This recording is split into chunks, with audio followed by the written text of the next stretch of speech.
افطار کرنے میں جلدی کرنا چاہیے۔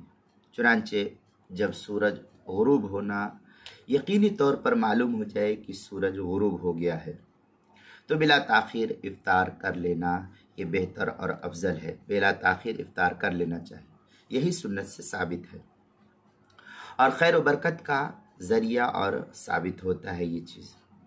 محض شبہ اور وہم کی بنا پر افطار میں دیر کرنا یہ پسندیدہ عمل نہیں ہے، اس کو فقہا نے مکروہ لکھا، یہ درست نہیں ہے۔ رسول اللہ صلی اللہ علیہ وسلم نے ارشاد فرمایا کہ اللہ تعالیٰ نے فرمایا کہ میرے بندوں میں زیادہ محبوب وہ ہے جو افطار میں جلدی کرے۔ ایک اور حدیث شریف میں ہے کہ روزے افطار کرنے میں جلدی کرنی چاہیے۔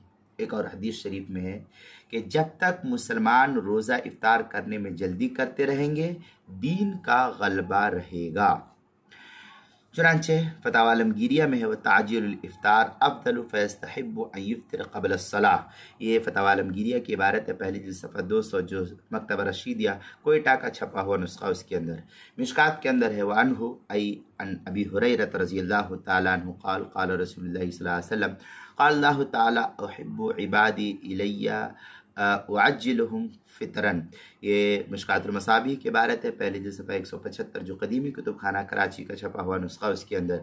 آگے مزید ہے عن ابی ہریرہ رضی اللہ تعالیٰ عنہ قال قال رسول اللہ صلی اللہ علیہ وسلم لا يزال الدین ظاہرا ما عجل الناس الفطر لأن اليہود والنصارى یؤخرون۔ یہ مشکات المصابیح کی عبارت ہے، پہلی جلد صفحہ 175 جو قدیمی کتب خانہ کراچی کا چھپا ہوا نسخہ ہے اس کے اندر۔ دوسرے کہ افطار میں اتنی جلدی نہ کرے کہ غروب سے پہلے افطار ہو جائے، جیسے کہ ہندوستان اور پاکستان وغیرہ کے اندر ایک فرقہ جو اپنے آپ کو اہل حدیث غیر مقلد کہتا ہے، اس کا یہی معاملہ ہے۔ اگر اس گمان سے افطار کر لیا کہ سورج غروب ہو گیا لیکن بعد میں معلوم ہوا کہ غروب سے پہلے افطار ہوا ہے تو روزہ فاسد ہو جائے گا، قضا ضروری ہوگی، لیکن اس صورت میں کفارہ نہیں ہے۔ لیکن کیا ملا 1-2 منٹ پہلے کھولنے سے؟ اس لیے روزہ نام ہے اللہ کے حکموں کی اطاعت کرنے کا۔ شروع جہاں سے ہوا وہاں سے حتیٰ یتبین لکم الخیط الابیض من الخیط الاسود من الفجر، شروع جہاں سے ہوا طلوع سے صبح صادق سے شروع ہو کر کے غروب تک آ کر کے، یہی پورے وقت کو ماننے کا نام روزہ اور اللہ کا حکم ہے اور اطاعت رسول ہے اسی کے اندر۔ چنانچہ فتاوی شامی میں او تسحر او افطر ويظن اليوم أي الوقت الذي أكل فيه ليلا والحال أن الفجر طالع والشمس لم تغرب قضى في السور كلها۔ یہ فتاوی شامی کے عبارت ہے، جلد نمبر 2 صفحہ نمبر 405 جو HM سعید کراچی کا چھپا ہوا نسخہ ہے۔ حاشیۃ الطحطاوی علی مراقِ الفلاح، اس کی کتاب الصوم باب ما یفسد الصوم ویوجب القضاء من غیر کفارہ، جلد نمبر 2 صفحہ نمبر 342 جو مکتبہ غوثیہ کا چھپا ہوا نسخہ ہے اس کے اندر اس کو نقل کیا گیا۔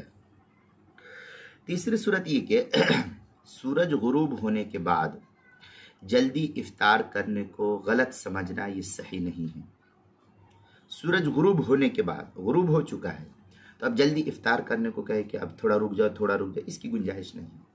نبی اکرم صلی اللہ علیہ وسلم نے ارشاد فرمایا جب رات آ جائے اور دن چلا جائے اور سورج غروب ہو جائے تو افطار کا وقت ہو گیا، تم جو ہے افطار کر لو۔ چنانچہ یہ روایت ترمذی کے اندر نقل کی گئی ہے عن عمر بن الخطاب رضی اللہ تعالیٰ عنہ قال قال رسول اللہ صلی اللہ علیہ وسلم اذا اقبل اللیل وادبر النہار وغابت الشمس فقد افطر۔ یہ جامع ترمذی کی روایت ہے، پہلی جلد صفحہ 150 جو HM سعید کراچی کا چھپا ہوا نسخہ ہے اس کے اندر اس کو نقل کیا گیا ہے۔ اب اس سے یہ معلوم ہوا کہ سورج غروب ہونے کا یقین ہو گیا تو بلا تاخیر افطار کر لینا چاہیے۔ اب اس کے اندر نہیں رکنی چاہیے، اس کے اندر تاخیر یہ ٹھیک نہیں ہے۔ چنانچہ یہ تفصیلی بحث جو ہے روزے کے مسائل کا انسائکلوپیڈیا اس کے صفحہ 33 صفحہ 34 پر اس کو نقل کیا گیا ہے اور عنوان ہے اس کا افطار کرنے میں جلدی کرنا، اس کے تحت جو ہے اس مسئلے کو نقل کیا، وہاں دیکھ سکتے ہیں۔